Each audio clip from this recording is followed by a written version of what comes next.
Government approach to decent living in Africa, Europe, and US.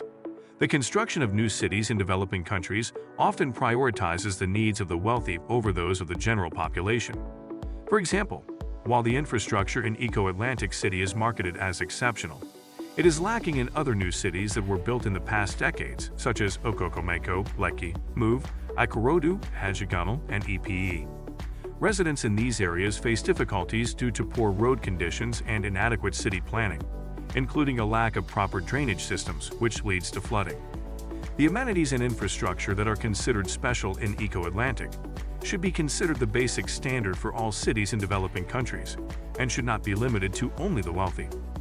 Hi, welcome to Fourth Arm, and in today's video, we highlight how government of developing nations relegate the masses to believe decent living is only for the affluent in the society. The mindset of the government in most developing countries is reflected in their development projects. The Eco-Atlantic City project is a prime example of this mindset, as it exposes the belief of those in authority that only the rich and affluent in society deserve access to good things. New cities, government-reserved areas, GRA, estates, and any new access that are built with basic infrastructures and amenities are intended for the elite, while areas with minimal or no social infrastructure are reserved for the masses. This type of development is not only unjust but also perpetuates social inequality and hinders the overall development of the country. Basic amenities should be accessible to all citizens, regardless of their socio-economic status. The government should strive to provide equal opportunities and basic infrastructure for all its citizens, rather than focusing on the elite few. The Eco-Atlantic City. Eco-Atlantic City is a new city being built on the Atlantic coast of Lagos, Nigeria. The project was initiated to reclaim land from the sea and to provide a new modern development for the city of Lagos. The city is planned to be a new financial district with residential, commercial, and leisure areas, as well as a new sea defense system. The project was launched in 2007 and is being developed by a private-public partnership between the government and the South Energix Nigeria Limited, a Nigerian-registered company. The city aims to provide a new modern development for Lagos, a city that is facing an acute housing shortage and a rapidly growing population. When fully developed, Eco-Atlantic City will become one of the most modern cities in the world and the business district of the largest economy in Africa, and might house the tallest building in the continent, surpassing the Leonardo and Carlton Center buildings both in South Africa, the Commercial Bank of Ethiopia headquarters, and the Ivorian Tower under construction. Eco-Atlantic City is a state-funded project in Lagos, Nigeria that is financed by the private sector and partly funded by public money from banks that are public limited companies, PLCs. The city is built on the sea and is designed to be a modern, self-sustaining coastal city in Victoria Island. Billions of dollars were spent to sandfill the Atlantic and create solid constructible land for the city, which covers 10 million square meters. The city is planned to have its own power generation for constant electricity supply, a clean drinking water system, first-class roads with canals, and construction of drainages, sewage collection network, and treatment facilities. Fiber optic cables will be linked to properties and all necessary infrastructures and amenities will be available as in developed countries. However, it's unfortunate that these features are not considered as basic amenities that a city should have. They are basic infrastructure in many parts of the world, including Brazil, South Africa, Egypt, Mexico, Singapore, the USA, and almost all European countries. It is the duty of every government to provide basic amenities and infrastructure for all citizens, not just the elite. So, what should a government do? Eco-Atlantic City is projected to have a workforce of 250,000. However, the high cost of living in the city, with an average price of $3 million for 1,000 square meter of land, means that the majority of this workforce will not be able to afford to live there. Instead of investing billions of dollars to sandfill the Atlantic to build this exclusive city, the government of developing nations should consider developing new functional districts for the masses in places such as Ipe Atlantic Town, Ikorodu Forest City, or Badagry Ocean Town. These areas, located on solid land, would be able to provide massive infrastructure and housing opportunities, with some areas being exclusive to the rich, some for the middle class, and some for affordable homes. This would result in the creation of a bigger, better mega-city with room for future expansion and provide better opportunities for the majority of the workforce. But why are these new cities being built?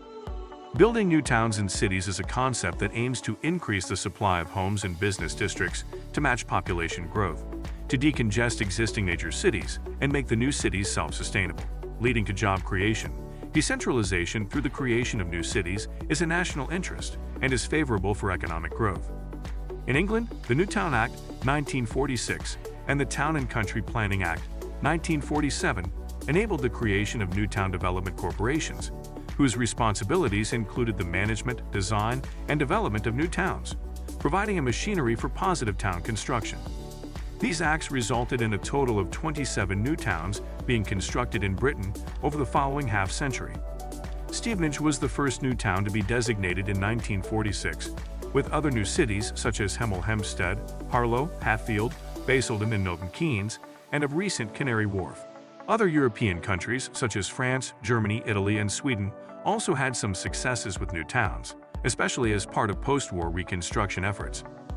In the United States, it was not until the 1960s that new towns policies were put in place. New towns spread across America seeking to reimagine suburban living. Notable new towns include Reston in Virginia, Columbia in Maryland, Riverside in Minnesota, and Peachtree City in Georgia. In conclusion, building new towns and cities is a proven concept in urban planning that can help to match population growth, alleviate congestion in existing major cities, and create self-sustainable communities with job opportunities and economic growth. This concept has been successful in various countries and should be considered by developing nations as a way to create more livable and sustainable cities for their citizens.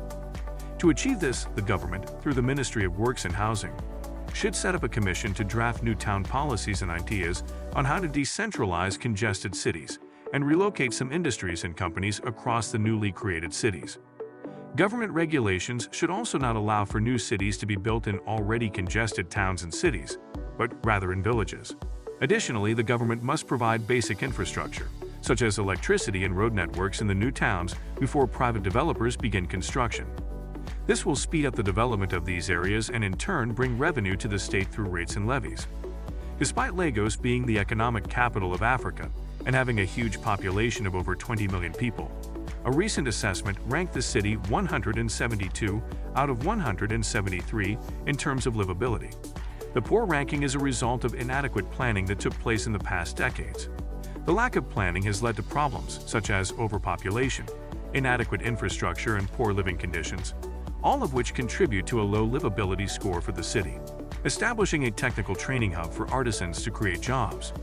The establishment of a technical training hub for artisans in new city projects could create jobs and improve construction standards in developing countries.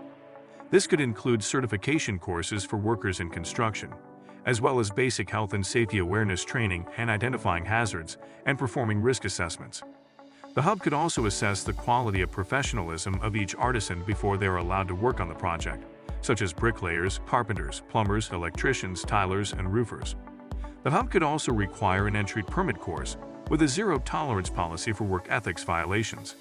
Training and educating the workforce on safety practices on site, such as policies in place to prevent serious workplace issues like violence, sexual harassment, drug use, discrimination, theft, and not wearing personal protective equipment, PPE. This approach would not only create jobs but also improve the quality of work and safety of the workforce. In conclusion, while Eco-Atlantic City project may be ambitious and well-intentioned, it raises important questions about the role of government in providing infrastructure and amenities for all citizens, not just the elite. Instead, the government of developing nations should consider developing new functional districts for the masses in places such as EPE, Ilorodu, or Badagry, and across the country. The billions spent on the Eco-Atlantic City project could have been used to provide massive infrastructure on solid land, with some areas designated for the rich, some for the middle class, and some for affordable housing. This would have resulted in a new, bigger, and better megacity with prospects for future expansion, providing a fair and equal distribution of resources for all citizens. Thanks for watching till the end. What do you think about the video?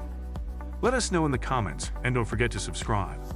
Stay tuned for the next video on Drive that makes citizens of developing nation flourish in developed nations. It will be an interesting and enlightening discussion, so be sure to tune in.